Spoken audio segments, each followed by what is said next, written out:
গ্রামের নাম কাশীপুর। গ্রাম ছোট, জমিদার আরও ছোট। তবু দাপটে তাঁর প্রজারা শব্দটি করিতে পারে না, এমনই প্রতাপ। ছোট ছেলের জন্মতিথি পূজা, পূজা সারিয়া তর্করত্ন দ্বীপ্রহর বেলায় বাটি ফিরিতেছিলেন। বৈশাখ শেষ হইয়া আসে, কিন্তু মেঘের ছায়াটুকু কোথাও নাই। অনাবৃষ্টির আকাশ হইতে যেন আগুন ঝরিয়া পড়িতেছে।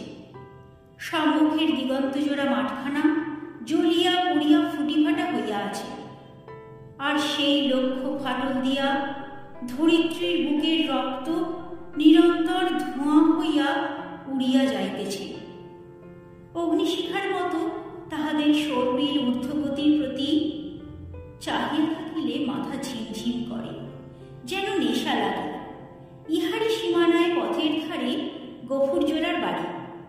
তাহার মাটির প্রাচীর পড়িয়া গিয়া প্রাঙ্গণ আসিয়া পথে মিশিয়াছে, এবং অন্তঃপুরের লজ্জা সংগ্রাম পথিকের করুণায় আত্মসমর্পণ করিয়া নিশ্চিন্ত হইয়াছে। পথের ধারে একটা পিটালি গাছের ছায়ায় দাঁড়াইয়া তর্করত্ন উচ্চকণ্ঠে ডাক দিলেন, ওরে ও গোফরা, বলি ঘরে আছিস? তাহার বছর দশেকের মেয়ে দুয়ারে দাঁড়াইয়া সাড়া দিল, কেন বাবাকে? বাবার যে জ্বর। জ্বর? ডেকে যে হারামজাদাকে, প্রচণ্ড শ্লেচ্ছ। হাঁকডাকে গফুর মিয়া ঘর হইতে বাহির হইয়া জ্বরে কাঁপিতে কাঁপিতে কাছে আসিয়া দাঁড়াইল। ভাঙা প্রাচীরের গা ঘেঁষিয়া একটা পুরাতন বাবলা গাছ, তাহার ডালে বাঁধা একটা ষাঁড়। তর্করত্ন দেখাইয়া কহিলেন, ওটা কি হচ্ছে কি শুনি? এ হিঁদুরগা ব্রাহ্মণ জমিদার, সে খেয়াল আছে? তাঁর মুখখানা রাগে ও রৌদ্রের ঝাঁঝে রক্তবর্ণ। সুতরাং সে মুখ দিয়া তপ্ত খরবাক্যই বাহির হইবে, কিন্তু হেতুটা বুঝিতে না পারিয়া গফুর শুধু চাহিয়া রহিল। তর্করত্ন বলিলেন, সকালে যাবার সময় দেখে গেছি বাঁধা, দুপুরে ফেরবার পথে দেখছি তেমনি ঠায় বাঁধা। গোহত্যা হলে যে কর্তা তোকে জ্যান্ত খবর দেবে, সে বামন নয়। কি করবো বাবা ঠাকুর, বড় লাচারে পড়ে গেছি। কদিন থেকে গায়ে জ্বর, দড়ি ধরে যে দু কুট্রো খাইয়ে আনবো, তা মাথা ঘুরে পড়ে যায়। তবে ছেড়ে দে না, আপনি চড়াই করে আসুন। কোথায় ছাড়বো বাবা ঠাকুর? লোকের ধান এখনো সব ঝাড়া হয়নি, খামারে পড়ে। খড় এখনো গাদি দেওয়া হয়নি। মাঠের আলগুলো সব জ্বলে গেল, কোথাও এক মুঠো ঘাস নেই। কার ধানে মুখ দেবে, কার দাদা ফেরে খাবে, কেমনে ছাড়ি বাবা ঠাকুর? তর্করত্ন একটু নরম হইয়া কহিলেন, না ছাড়িস তো ঠান্ডায় কোথাও বেঁধে দিয়ে দুয়াটি বিচুলি ফেলে দে না, ততক্ষণ চিবুক। তোর মেয়ে ভাত রাখেনি, ফ্যানে জ্বালিয়ে দে না এক গামলা, খা। গফুর জবাব দিল না। নিরুপায়ের মতো তর্করত্নের মুখের পানে চাহিয়া তাহার নিজের মুখ দিয়া শুধু একটা দীর্ঘ নিঃশ্বাস বাহির হইয়া আসিল। তর্করত্ন বলিলেন, তাও নেই বুঝি? কি করলি খড়? ভাগে এবার যা পেলি সমস্ত বেচে পেটায় রাখো। গরুটার জন্যে এক আটিও ফেলে রাখতে নেই, বেটা কষাই। এই নিষ্ঠুর অভিযোগ গফুরের যেন বাকরোধ হইয়া গেল। ক্ষণিক পরে ধীরে ধীরে কহিল, কাপনখানে খড় এবার ভাগে পেয়েছিলাম, কিন্তু গেল সনের বকেয়া বলে কর্তামশাই সব ধরে রাখলেন। কেঁদে কেটে হাতে পায়ে পড়ে বললাম, বাবু মশাই, হাকিম তুমি, তোমার রাজত্বে ছেড়ে আর পালাবো কোথায়? আমাকে 10 বিচুলিও না হয় দাও।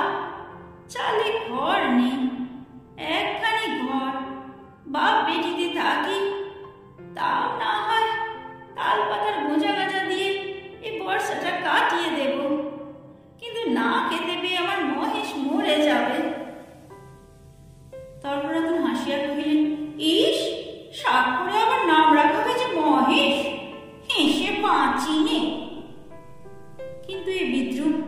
গফুরের কানে গেল না।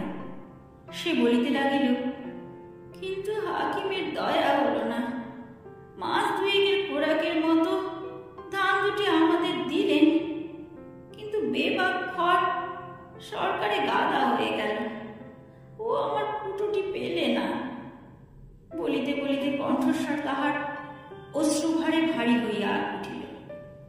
কিন্তু তর্করত্নের তাহাতে করুণার উদয় হইল না। কহিলেন, আচ্ছা মানুষ তো তুই, খেয়ে রেখেছিস দিবি নে? জমিদার কি তোকে ঘর থেকে খাওয়াবে নাকি? তোরা তো রাম রাজত্বে বাস করিস, ছোট লোক কি না, তাই তার নিন্দে করে মরিস। গফুর লজ্জিত হইয়া বলিল, নিন্দে করবো কেন বাবা ঠাকুর? নিন্দে তার আমরা করিনি, কিন্তু কোথা থেকে দিই বলো তো? বিঘে চারেক জমি ভাগে করি, কিন্তু উপরে উপরে দূষণ অজন্মা। মাঠের ধান মাঠে শুকিয়ে গেল। বাপ পেটিতে দুবেলা দুটো পেট ভরে খেতে পর্যন্ত পাইনি। ঘরের বাড়ি চেয়ে দেখো, বৃষ্টি বাদলে মেয়েটাকে নিয়ে কোণে বসে রাত কাটাই। পা চড়িয়ে শোবার ঠাঁই মেলে না। মহেশকে একটিবার তাকিয়ে দেখো, 5টা গোনা যাচ্ছে। তানুন ঠাকুর মশাই, কাহুন দুই ধার, গরুটাকে 2 দিন পেট পুড়ে কেটে দিই। বলিতে বলিতে সে ধপ করিয়া ব্রাহ্মণের পায়ের কাছে বসিয়া পড়িল। তর্করত্ন তীরবৎ দুপা পিছাইয়া গিয়া কহিলেন, আমার ছুঁয়ে ফেলবি নাকি? না বাবাটাকে ছোবো কেন?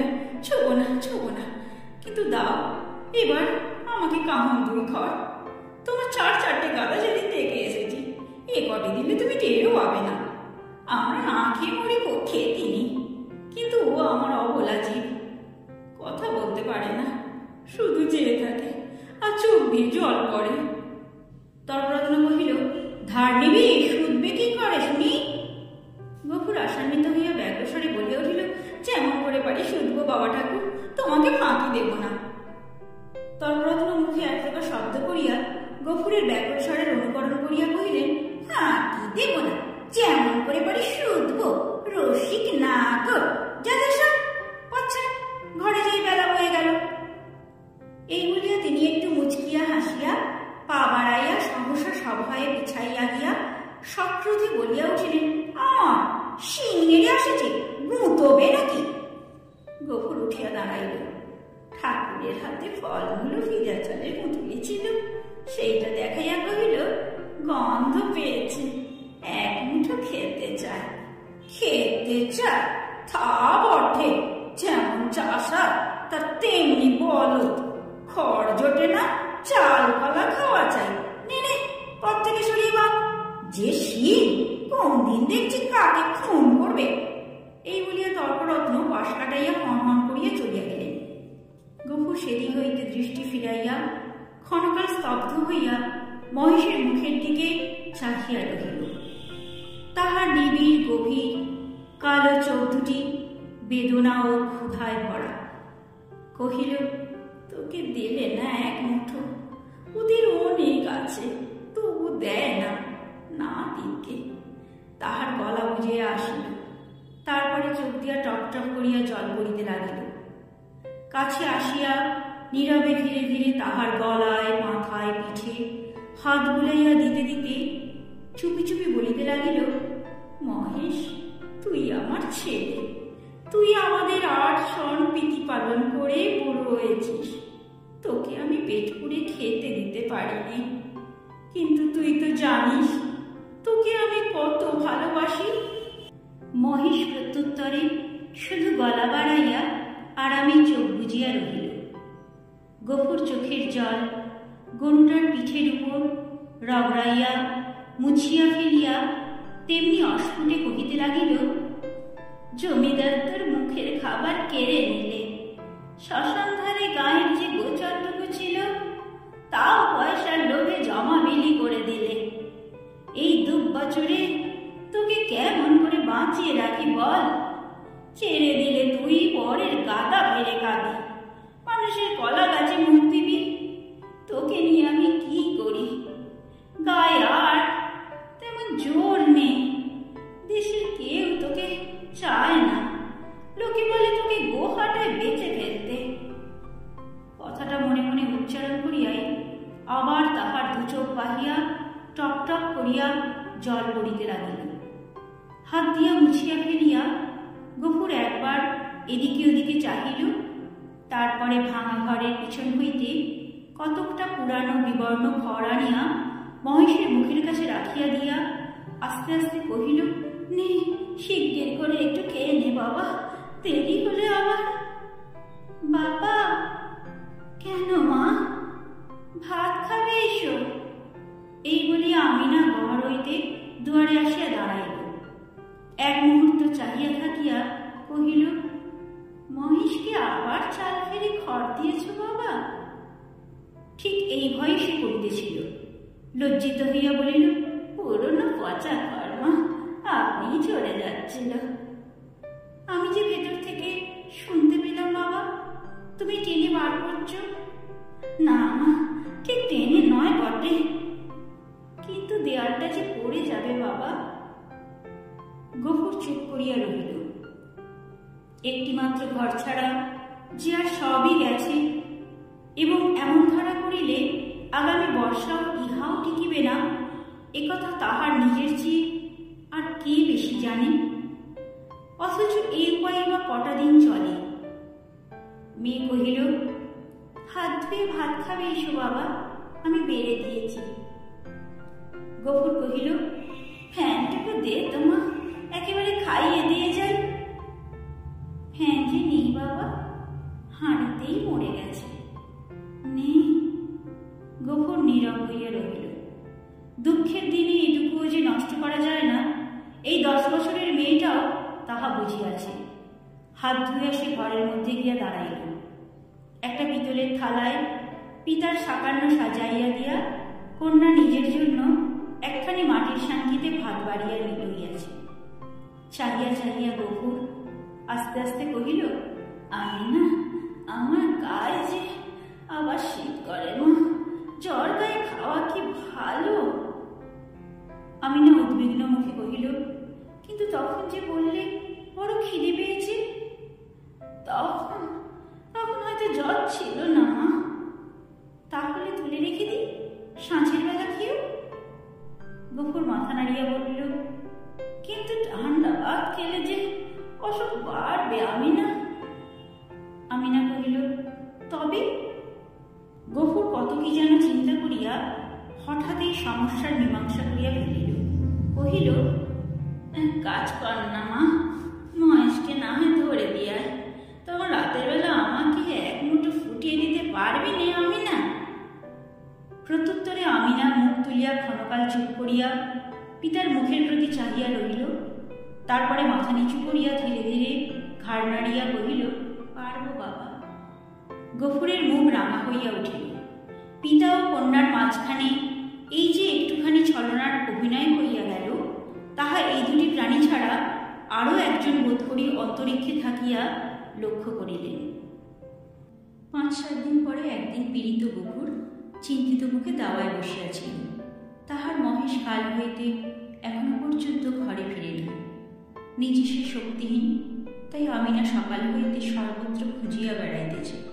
পরন্ত বেলায় সে ফিরিয়া আসিয়া বলিল, শুনেছ বাবা, মানিক ঘোষেরা মহেশকে আমাদের থানায় দিয়েছে। গফুর কহিল, দূর পাগলি। হ্যাঁ বাবা, সত্যি। তাদের চাকর বললে তোর বাপকে বলকে যা দরিয়াপুরের খোঁয়ারে খুঁজতে।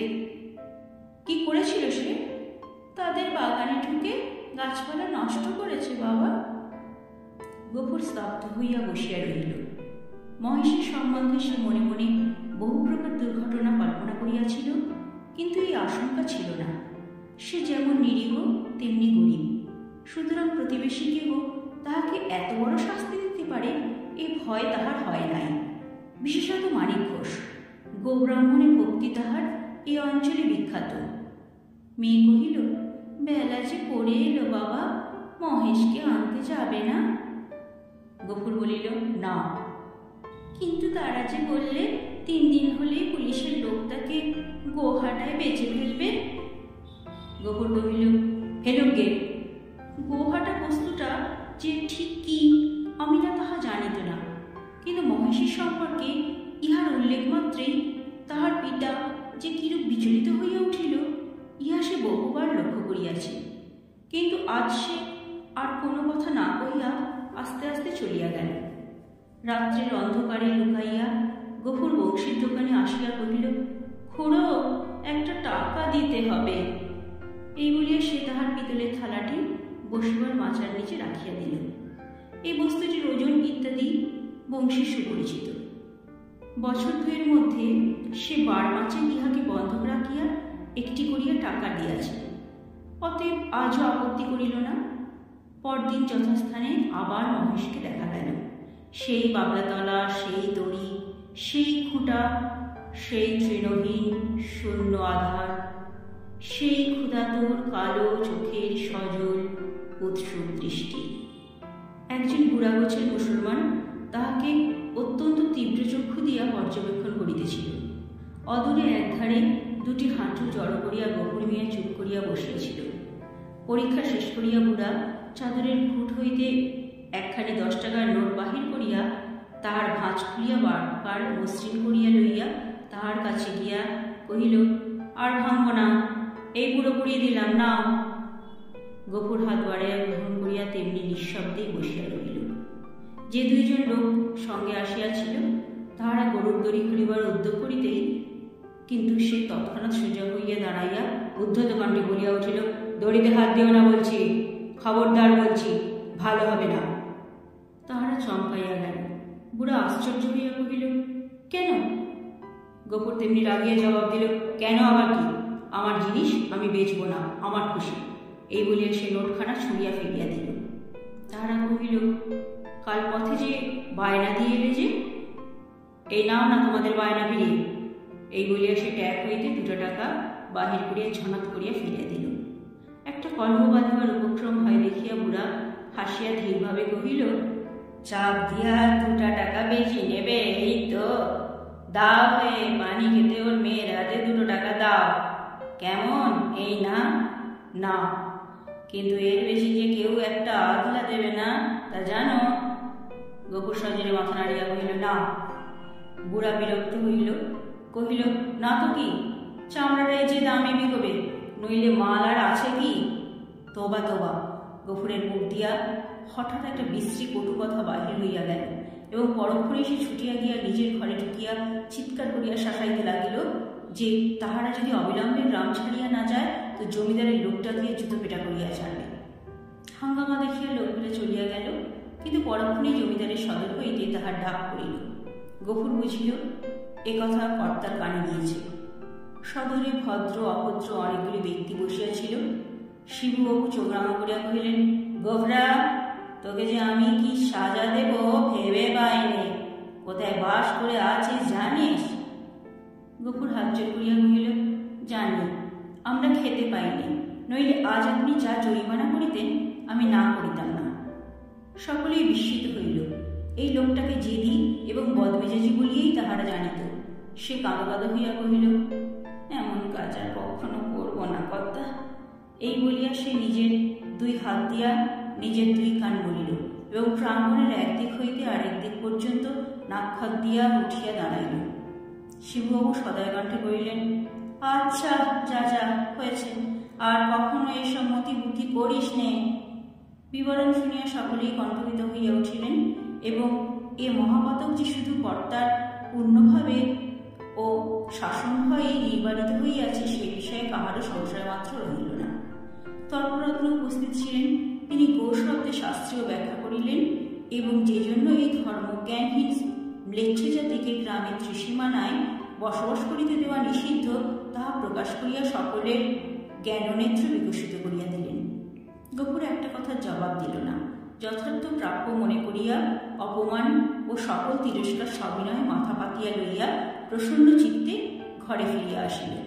প্রতিবেশীদের গৃহ হইতে ফ্যান চালিয়া আনিয়া মহেশকে খাওয়াইল এবং তাহার গায়ে, মাথায় ও শিঙে বারবার হাত বুলাইয়া অস্ফুটে কত কথাই বলিতে লাগিল। জ্যৈষ্ঠ শেষ হইয়া আসিল। রুদ্রের যে মূর্তি একদিন শেষ বৈশাখে আত্মপ্রকাশ করিয়াছিল সে যে কত ভীষণ, কত বড় কঠোর হইয়া উঠিতে পারে তাহা আজিকার আকাশের প্রতি না চাহিলে উপলব্ধি করাই যায় না। কোথাও যেন করুণার আভাস পর্যন্ত নাই। কখনো এই রূপের লেশমাত্র পরিবর্তন হইতে পারে, আবার কোনোদিন এই আকাশ মেঘভারে স্নিগ্ধ সজল হইয়া দেখা দিতে পারে, আজই কথা ভাবিতেও যেন ভয় হয়। মনে হয় সমস্ত প্রজ্বলিত নভস্থল ব্যাপিয়াছে অগ্নি অহরহ ঝরিতেছে, ইহার অন্ত নাই, সমাপ্তি নাই। সমস্ত নিঃশেষে দগ্ধ হইয়া না গেলে এ আর থামিবে না। এমনি দিনে দ্বীপ্রহর বেলায় গফুর ঘরে ফিরিয়া আসিল। পরের দ্বারে জন্মজুর খাটা তাহার অভ্যেস নয়, এবং মাত্র দিন 4-5 তাহার জ্বর থামিয়াছে। কিন্তু দেহ যেমন দুর্বল তেমনি শান্ত। তবুও আজ সে কাজের সন্ধানে বাহির হইয়াছিল, কিন্তু এই প্রচণ্ড রৌদ্র তাহার মাথার উপর দিয়া গিয়াছে, আর কোনো ফল হয় নাই। ক্ষুধায় পিপাসায় ক্লান্তিতে সে প্রায় অন্ধকার দেখিতেছিল। প্রাঙ্গণে দাঁড়িয়া ডাক দিল, আমিনা, ভাত হয়েছে রে। আমিনা ঘর হইতে আস্তে আস্তে বাহির হইয়া নিরুত্তরে খুঁটি ধরিয়া দাঁড়াইল। জবাব না পাইয়া গফুর চেঁচাইয়া কহিল, হয়েছে ভাত? কি বললি? হয়নি? কেন শুনি? চাল নেই বাবা। চাল নেই? সকালে আমাকে বলিসনি কেন? তোমাকে রাত্রে যে বলেছিল। গফুর মুখ ভাঙাইয়া তাহার কণ্ঠস্বর অনুকরণ করিয়া কহিল, রাত্রে যে বলেছিল? রাত্রে বললে কারণ মনে থাকে? নিজের কর্কশ কণ্ঠে ক্রোধ তাহার দ্বিগুণ বাড়িয়া গেল। মুখ অধিকতর বিকৃত করিয়া বলিয়া উঠিল, চাল থাকবে কি করে? রোগা বাপ খাক আর না খাক, বুড়ো মেয়ে 4-5 বার করে ভাত গিলবি। এবার থেকে চাল আমি কুলুপ বন্ধ করে বাইরে যাব। দে, 1 ঘটি জল দে, তেষ্টায় বুক ফেটে গেল। বল, তাও নেই? আমিনা তেমনি অধোমুখে দাঁড়াইয়া রহিল। কয়েক মুহূর্ত অপেক্ষা করিয়া গফুর যখন বুঝিল গৃহে তৃষ্ণার জল পর্যন্ত নাই, তখন সে আর আত্মসংবরণ করিতে পারিল না। দ্রুতপদে কাছে গিয়া ঠাস করিয়া সশব্দে তাহার গালে এক চড় বসাইয়া দিয়া কহিল, মুখ পোড়া হারামজাদা মেয়ে, সারাদিন তুই করিস কি? এত লোকে মরে, তুই মরিস নে? মেয়ে কথাটি কহিল না। মাটির শূন্য কলসিটি তুলিয়া লইয়া সেই রৌদ্রের মাঝে চোখ মুছিতে মুছিতে নিঃশব্দে বাহির হইয়া গেল। সে চোখের আড়াল হইতেই কিন্তু গফুরের বুকে শেল বিঁধিল। মা মরা এই মেয়েটিকে সে যে কি করিয়া মানুষ করিয়াছে সে কেবল সেই জানে। তাহার মনে পড়িল, এই তাহার স্নেহশীলা কর্মপরায়ণা শান্ত মেয়েটির কোনো দোষ নাই। ক্ষেতের সামান্য ধান কয়টি ফুরানো পর্যন্ত তাদের পেট ভরিয়া দুবেলা অন্ন জুটে না। কোনোদিন 1 বেলা, কোনোদিন বা তাহাও নয়। দিনে 5-6 বার ভাত খাওয়া যেমন অসম্ভব তেমনি মিথ্যা, এবং পিপাসার জল না থাকার হেতুও তাহার অবিদিত নয়। গ্রামে যে 2-3টা পুষ্করিণী আছে তাহা একেবারে শুষ্ক। শিবচরণবাবুর খিড়কির পুকুরে যা একটু জল আছে তাহা সাধারণে পায় না। অন্যান্য জলাশয়ের মাঝখানে 2-একটা গর্ত করিয়া যাহা কিছু জল সঞ্চিত হয়, তাহাতে যেমন কাড়াকাড়ি তেমনি ভিড়। বিশেষত মুসলমান বলিয়া এই ছোট মেয়েটা তো কাছেই ঘেঁষিতে পারে না। ঘণ্টার পর ঘণ্টা ধরে দাঁড়াইয়া বহু অনুনয় বিনয়ে কেহ দয়া করিয়া যদি তাহার পাত্রে ঢালিয়া দেয়, সেইটুকুই সে ঘরে আনে। এই সমস্তই সে জানে। হয়তো আর জল ছিল না, কিংবা কাড়াকাড়ির মাঝখানে কেহ মেয়েকে তাহার কৃপা করিবার অবসর পায় নাই।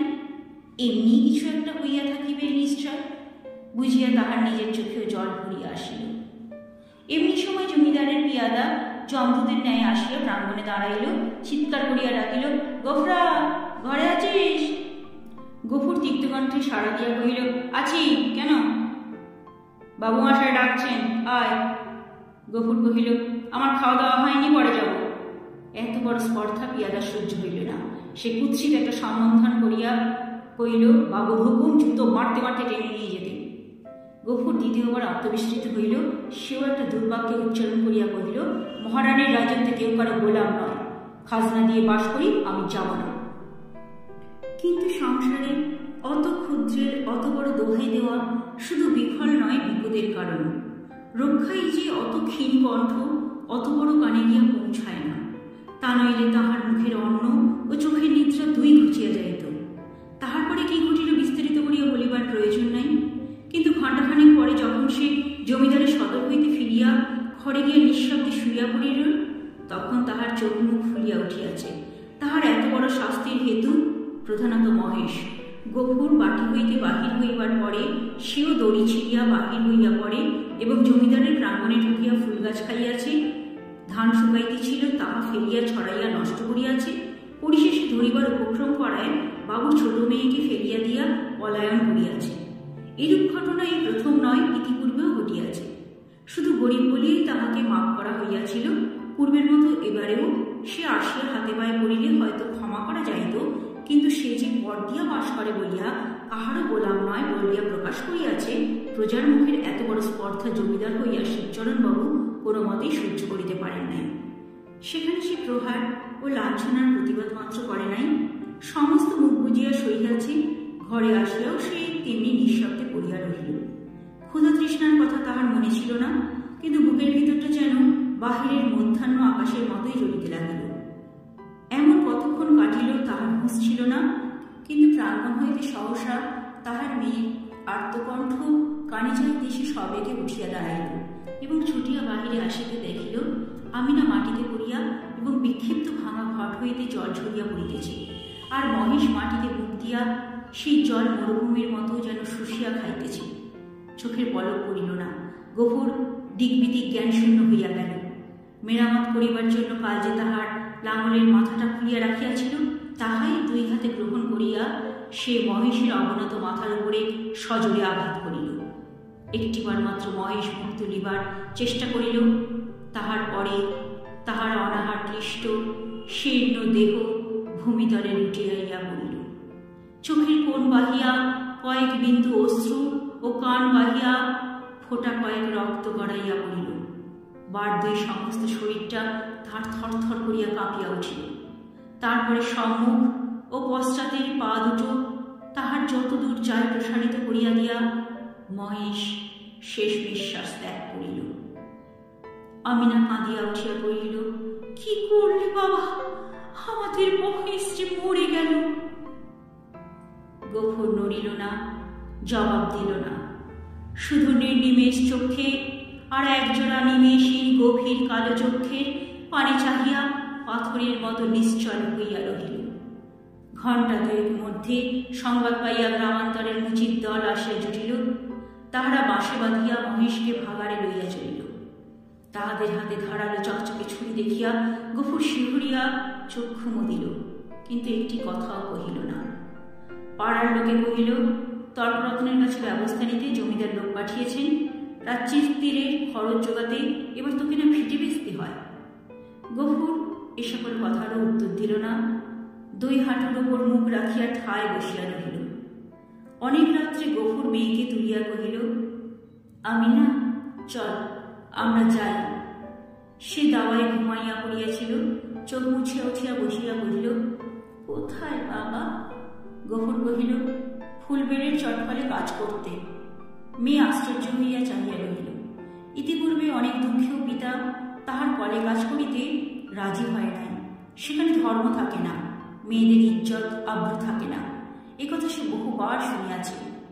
গফুর কহিল, দেরি করিস নে মা, চল, অনেক পথ হাঁটতে হবে। আমিনা জল খাইবার ঘটি ও পিতার ভাত খাইবার পিতলের থালাটি সঙ্গে লইতেছিল। গফুর নিষেধ করিল, ও সব থাক মা, ওতে আমার মহেশের প্রাচ্চিত্তির হবে। অন্ধকার গভীর নিষেধে সে মেয়ের হাত ধরিয়া বাহির হইল। এ গ্রামে আত্মীয় কেহ তাহার ছিল না, কাহাকেও বলিবার কিছু নাই। আঙিনা পার হইয়া পথের ধারে সেই বাবলা তলায় আসিয়া সে থমকাইয়া দাঁড়াইয়া সহসা হু হু করিয়া কাঁদিয়া উঠিল। নক্ষত্র খচিত কালো আকাশে মুখ তুলিয়া বলিল, আল্লাহ, আমাকে যত খুশি সাজা দিও, কিন্তু মহেশ আমার তেষ্টা নিয়ে মরেছে। তার চুরি খাবার এতটুকু জমি কেউ রাখেনি।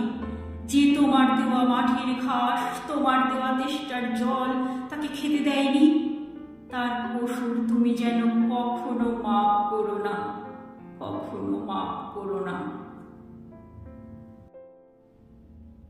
এতক্ষণ শুনছিলেন শরৎচন্দ্র চট্টোপাধ্যায়ের লেখা ছোট গল্প মহেশ, কণ্ঠে আমি জয়শ্রী। নমস্কার।